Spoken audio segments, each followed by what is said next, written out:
In today's video, I'm going to show you how to check your Gmail password in Google using the Google Password Manager. This is a simple and secure method if you've saved your Gmail login before and need to view it again on a device you trust. Before we begin, make sure you're signed into the correct Google account because the saved password will only appear if it's stored in that account. If this video helps you out, go ahead and hit the like button and subscribe for more quick tech tutorials just like this.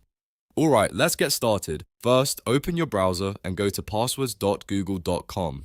This will take you directly to Google Password Manager, where Google stores saved login details for apps and websites tied to your account.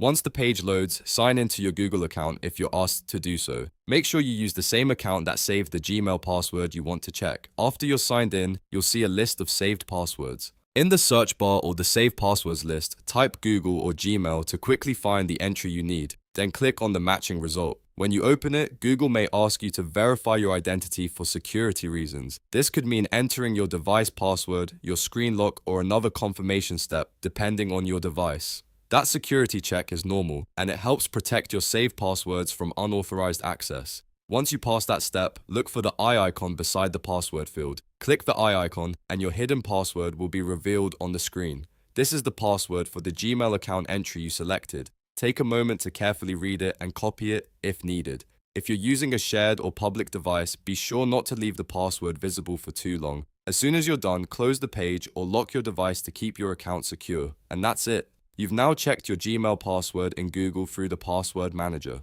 It only takes a few steps, and it can save you a lot of time if you forgot your login details. If this video helped you, make sure to like this video and subscribe for more helpful tutorials. Thanks for watching, and I'll see you in the next one.